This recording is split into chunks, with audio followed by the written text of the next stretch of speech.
नमस्कार, बहुत स्वागत है आप सभी का। मैं हूं आपके साथ अंजलि सिंह। गोवर्धन पूजा की आप सभी देशवासियों को बहुत बहुत बधाई और शुभकामनाएं। पूरा देश गोवर्धन पूजा के उत्सव में लीन नजर आ रहा है, भक्ति की उमंग में झूमता हुआ नजर आ रहा है। हमारे साथ मौजूद हैं स्टूडियो में पंडित राजकुमार शास्त्री जी। पंडित जी, आपका बहुत बहुत स्वागत है। प्रणाम।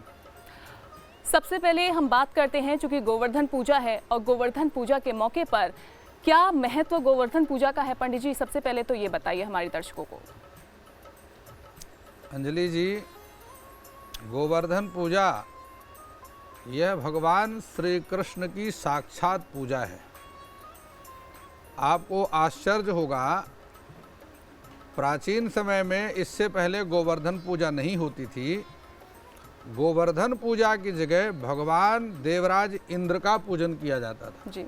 वह देवताओं के राजा हैं और संपूर्ण पृथ्वीवासी ये मानते थे कि हमारा जो जीवन चल रहा है वह देवराज इंद्र की कृपा से चल रहा है कि अन्नात् भवन्ति पार्जन्यः पार्जन्यात् अन्न संभवः।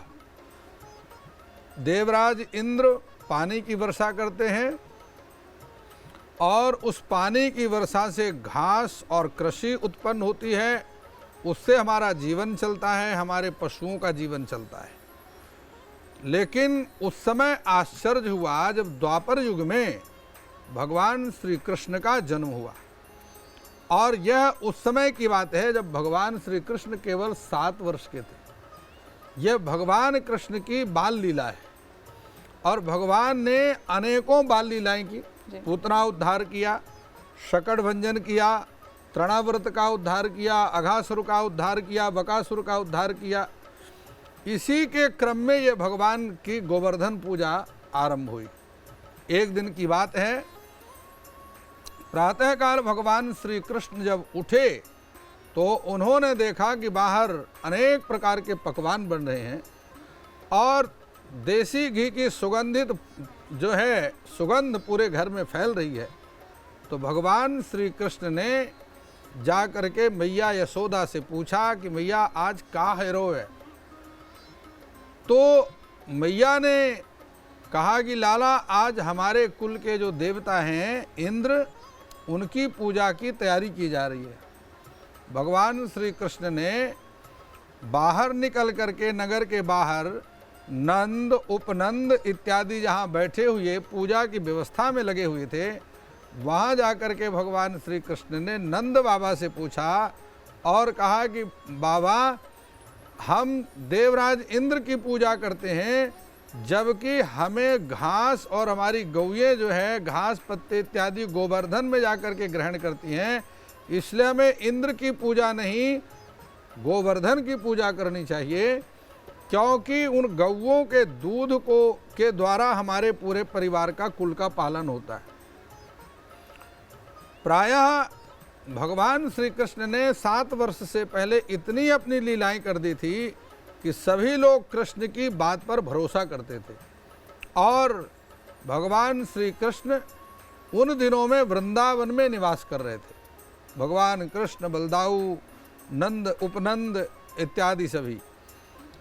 तो भगवान श्री कृष्ण के कहने से सबने कहा कि लाला, हम तो जाने ना कृष्ण की गोवर्धन की पूजा कैसी होती है, लेकिन अगर तुम कह रहे हो तो गोवर्धन की पूजा कर देंगे।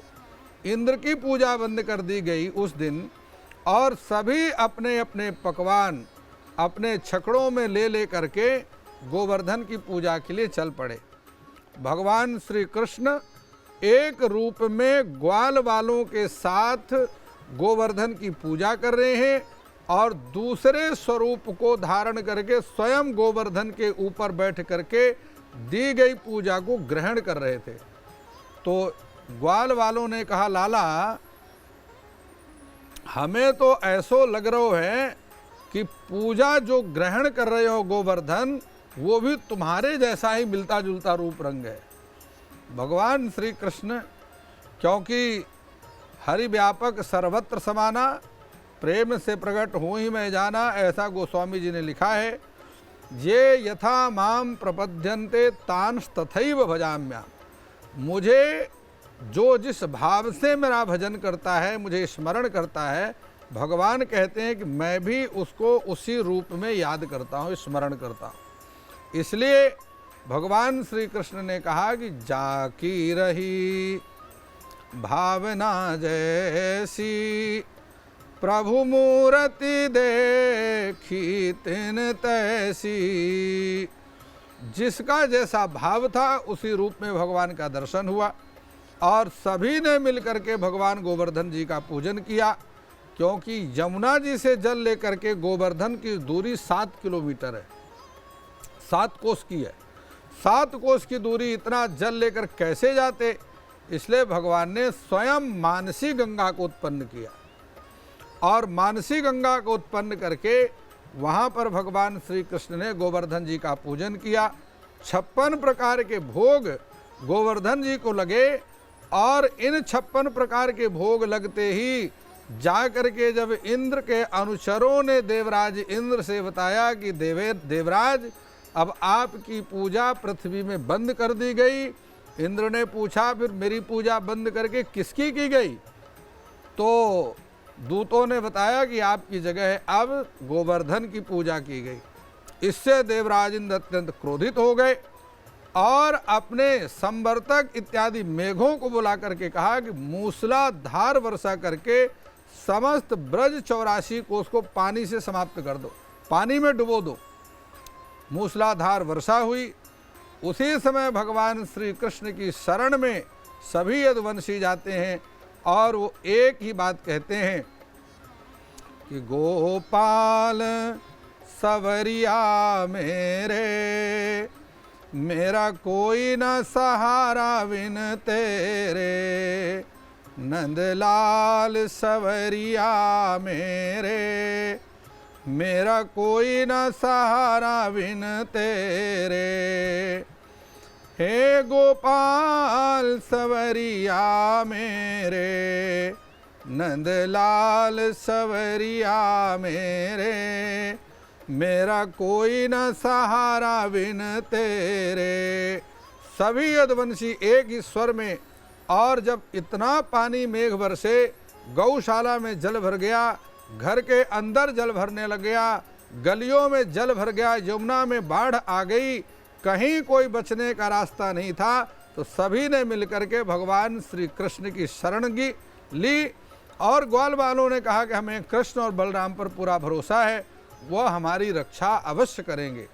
इस प्रकार से समर्पित भाव से जब सभी ग्वाल वालों ने एक स्वर में क्रंदन किया, कृष्ण को स्मरण किया, उसी समय भगवान श्री कृष्ण और बलराम दोनों अपने नंद भवन से बाहर निकले और भगवान श्री कृष्ण ने कहा तुमने गोवर्धन जी का पूजन किया है, गोवर्धन जी पर भरोसा रखो, वह तुम्हारी रक्षा अवश्य करेंगे।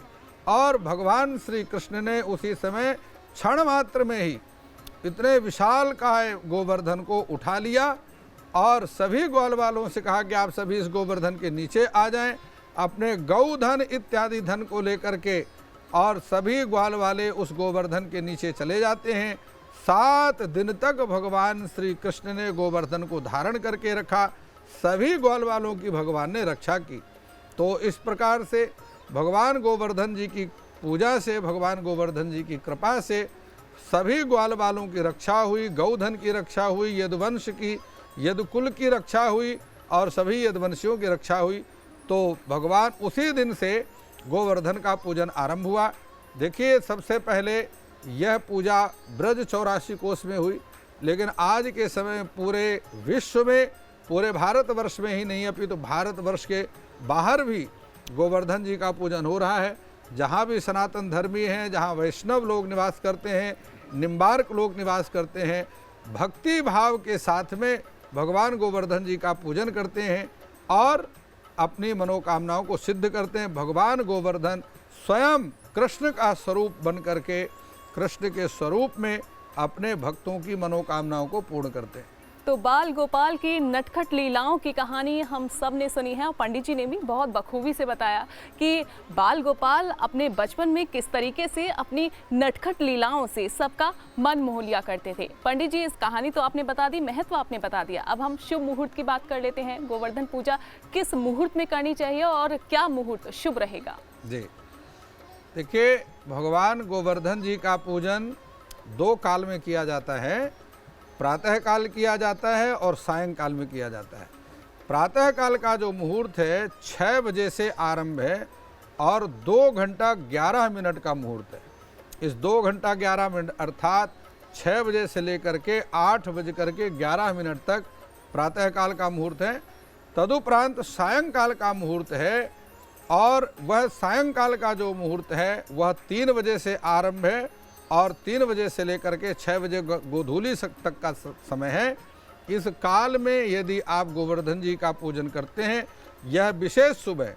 अन्यथा भावो ही विद्यते देव तस्मात् भावो ही कारणम, क्योंकि गोवर्धन पूजा में राहु काल, चौघड़िया इत्यादि का विचार नहीं किया जाता, लेकिन शुभ चौघड़िया को ग्रहण करना चाहिए, लाभ की चौघड़िया ग्रहण करना चाहिए। 3 चौघड़ियाँ शुभ होती हैं और 3 काल इत्यादि की जो चौघड़ियाँ हैं ये अशुभ होती हैं। तो शुभ चौघड़िया में पूजन कर सकते हैं जो कि सायंकाल का समय है।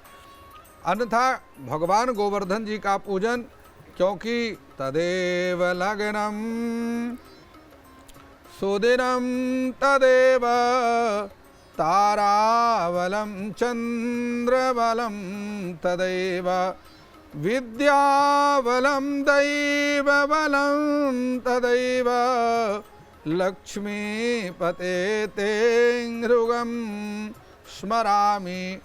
प्रोफेसर वाचस्पति उपाध्याय जो वाइस चांसलर थे वो कहा करते थे कि जिस समय भगवान का पूजन हो जाए वही शुभ लग्न है और वही शुभ मुहूर्त है, क्योंकि जीवन क्षण भंगुर जीवन की कलिका, कल प्रातः को जाने खिली न खिली, मलयाचल की जल शीतल मंद, सुगंध समीर मिली न मिली, भजले हरि नाम हरि रसना, फिर अंत समय में हिली ना हिली। कहते हैं कि जिस समय भी भगवान का नाम हो जाए, भगवान का स्मरण हो जाए, भगवान का पूजन हो जाए, वही शुभ मुहूर्त है, वही शुभ लग्न है और उसी समय में क्षण मात्र का भी विलंब किए बगैर भगवान का पूजन कर लेना चाहिए। पंडित जी, हम जान लेते हैं, चूंकि आपने शुभ मुहूर्त का तो जिक्र कर दिया, लेकिन विधि क्या है, किन बातों का खास ध्यान रखा जाए अगर गोवर्धन पूजा कर रहे हैं तो वो भी बताइए हमारे दर्शकों को। देखिए, मैं आपको बतलाता हूँ कि सर्वप्रथम भगवान गोवर्धन का पूजन करने के लिए गऊ के गोबर से एक कृष्ण की आकृति भूमि पर बनाई जाती है और वहाँ उनको मोर मुकुट पहनाया जाता है। भगवान की नाभि में जो गोवर्धन आकृति है उनकी नाभि के पास में एक दिया जलाया जाता है जो ज्योति का स्वरूप है। ये ज्योति शबिंदु, ये दिल सितारा, ये कितना है सुंदर, ये कितना है प्यारा। वहाँ भगवान शालिग्राम स्थापित किए जाते हैं और भगवान शालिग्राम जो कि स्वयं भगवान श्री हरि नारायण ही हैं, भगवान श्री हरि विष्णु हैं। गंडकी नदी में आपको मैं बतलाऊं, मधुवन से लेकर के, मधुवन का अर्थात जहाँ ध्रुव जी ने तप किया, इस मधुवन से लेकर के अर्थात मथुरा से लेकर के और गंडकी नदी तक का क्षेत्र, यह 40 कोस का जो क्षेत्र है यह अत्यंत पवित्र है। यहाँ गंडकी नदी में स्वयं भगवान शालिग्राम, देवी तुलसी के श्राप के कारण भगवान नारायण ही शालिग्राम बने, तो वह भगवान शालिग्राम की स्थापना की जाती है। भगवान शालिग्राम का पंचोपचार पूजन किया जाता है और उनका अभिषेक किया जाता है। भगवान शालिग्राम की तुलसी अर्चना की जाती है। भगवान शालिग्राम का निर्माल्य जो है, उनके स्नान अभिषेक का जो जल है वही चरणामृत है और इसी चरणामृत को पीने से अकाल मृत्यु हरणम सर्वव्याधि विनाशनम विष्णु चरणोदकम पीत्वा पुनर्जन्म न विद्यते। इस चरणामृत को जो पीते हैं, सेवन करते हैं, अपने शरीर पर उसको छिड़कते हैं या सिर के ऊपर छिड़कते हैं या उसका सेवन करते हैं तुलसी मिश्रित चरणामृत से, उसकी अकाल मृत्यु कभी नहीं होती, उसके शरीर में कोई रोग नहीं होता और उसके बाद वह जन्म और मृत्यु के बंधन से मुक्त हो जाता है, अर्थात उसका मोक्ष हो जाता है। तो इस प्रकार से भगवान गोवर्धन जी का पूजन पंचोपचार से किया जाता है और उसके बाद उनकी परिक्रमा की जाती है। 7 बार परिक्रमा की जाती है और 7 बार परिक्रमा करते हुए भगवान के दिव्य बहुत कीर्तन हैं जो किए जाते हैं कि मैं तो गोवर्धन को जाऊं मेरो वीर, ना माने मेरो मनुआ। मैं तो गोवर्धन को जाऊं मेरो वीर, ना माने मेरो मनुआ।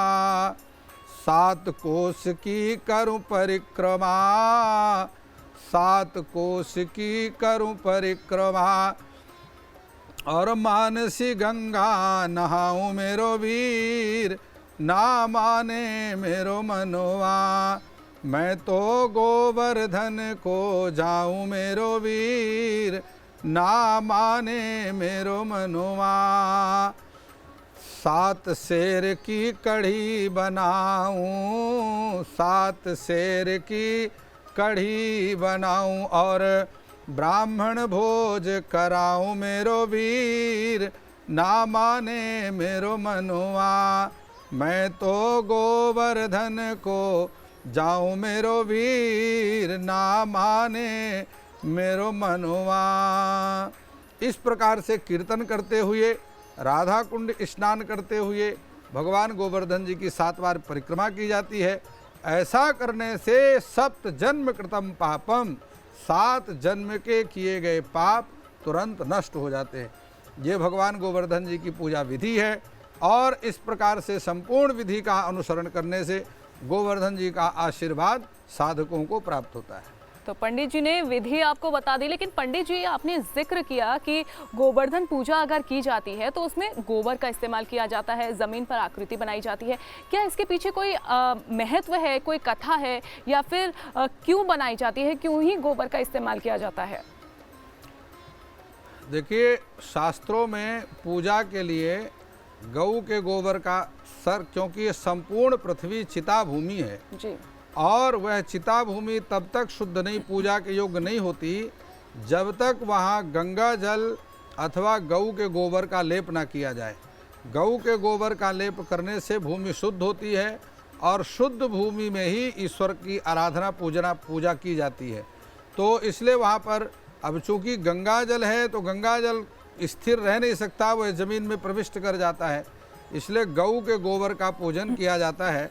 शास्त्रों में गऊ में 33 कोटि देवताओं का निवास बतलाया है और एक बार देवी लक्ष्मी गऊ माता के पास में आई और देवी लक्ष्मी ने कहा कि गऊ माता, आपने अपने पूरे शरीर में सभी देवताओं को स्थान दिया है तो कहीं मुझे भी रहने का स्थान दे दीजिए। तो गऊ माता ने कहा कि शरीर के एक एक रोए में देवताओं ने अपना स्थान ग्रहण कर लिया है। लक्ष्मी, अब तुम्हें निवास करना है तो मेरे गोबर में निवास कर जाओ। तो लक्ष्मी का निवास गोबर में हुआ। लक्ष्मी ने गऊ के गोबर में अपना निवास स्थान बनाया। तो जहाँ गऊ के गोबर से लेपन किया जाता है वहाँ लंबे समय तक लक्ष्मी निवास करती है। तो इसलिए शास्त्रों में गऊ के गोबर से गोवर्धन निर्माण करने की विधि बतलाई गई। और सबसे बड़ी बात यह है कि गऊ कोई सामान्य पशु नहीं है। यह बात, गंगा कोई सामान्य जल नहीं है, भगवान शिवलिंग कोई सामान्य पत्थर नहीं है और गऊ कोई सामान्य जो है पशु नहीं है। यह सभी दैवी शक्तियां हैं, देवियां हैं जो कि इन रूपों में पृथ्वी में अवतरित हुई। तो इसलिए गऊ के गोबर से गोवर्धन पूजन किया जाता है। तो पंडित जी, आपने जिक्र किया कि क्या विधि रहने वाली है गोवर्धन पूजा के दौरान और साथ ही साथ गाय माता का भी आपने जिक्र किया है। लेकिन अगर हम भजन कीर्तन की बात करें, चूंकि महिलाएं अक्सर जो ऐसे पर्व होते हैं उस दौरान इकट्ठी होती हैं घरों में और भजन कीर्तन करती हैं, तो एक बार हमारे दर्शकों को कुछ भजन भी आप बता दीजिए। बिल्कुल, आपने बहुत अच्छी बात पूछी है। देखिए, मुझे भजन बहुत राग से तो गाने नहीं आते जी, यद्यपि संगीत मुझे आता है, लेकिन यहाँ कोई साज नहीं है, हारमोनियम तबला इत्यादि है नहीं। लेकिन भगवान के भजन में राग की उतनी आवश्यकता नहीं है। मैं समझता हूँ अनुराग की ज़्यादा ज़रूरत है। तो अनुराग हो तो राग की आवश्यकता रहती नहीं। बिल्कुल। इसलिए मैं आप न्यूज स्टेट के दर्शकों को अपने भाव के द्वारा भजन अवश्य सुनाऊंगा। जय हो गोवर्धन महाराज, मुझे रखियो अपने चरणन में। श्री गोवर्धन महाराज, महाराज मुझे रखियो अपने चरणन में। मन रखियो अपने चरणन में, तन रखियो श्री वृंदावन में। मन रखियो अपने चरणन में, तन रखियो श्री वृंदावन में। श्री गोवर्धन महाराज, महाराज मन रखियो अपने चरणन में। मन रखियो अपने चरणन में। तेरे माथे मुकुट विराज रहो, तेरे माथे मुकुट विराज रहो। कानन पे कुंडल साज रहो, कानन पे कुंडल साज रहो। तो पे चढ़े दूध की धार, हो धार मन रखियो अपने चरणन में। श्री गोवर्धन महाराज, महाराज मन रखियो अपने चरणन में। मन रखियो अपने चरणन में, तन रखियो श्री वृंदावन में। श्री गोवर्धन महाराज, महाराज मन रखियो अपने चरणन में। बहुत खूब पंडित जी, बहुत खूब। बहुत सुंदर ही तरीके से आपने बताया कि कौन सा भजन आप गा सकते हैं और भगवान को कैसे प्रसन्न भी कर सकते हैं। लेकिन पंडित जी, चूँकि वक्त हो जाता है कि अगर पूजा उसके बाद कर ली जाती है तो सब लोग फिर पटाखे भी जलाते हैं, लेकिन उस गोवर्धन की आकृति का क्या होता है? क्योंकि ये भी दर्शक जानना चाहेंगे कि पूजा कर ली जाती है, उसके बाद फिर क्या किया जाता है उस गोबर का, जिस ज़मीन पर आकृति बनाई जाती है, वो भी बताइए। देखिए, भगवान गोवर्धन जी की शालिग्राम के रूप में पूजन किया जाता है जी। और शालिग्राम के पूजन के उपरांत गोवर्धन जी का पूजन भाई दूज तक चलता है।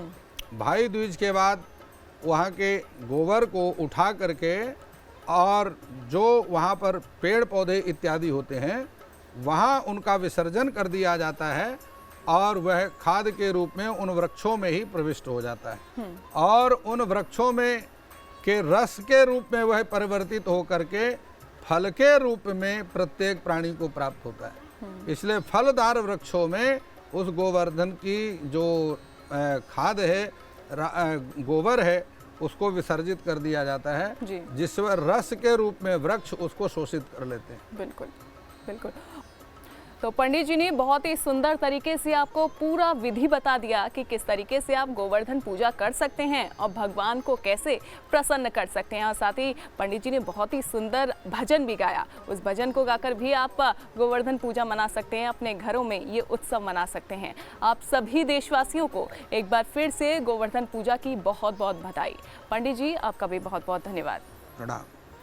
चलिए, फिलहाल के लिए बस इतना ही, लेकिन आप लगातार बाकी खबरों के लिए देखते रहिए न्यूज़ स्टेट। नमस्कार।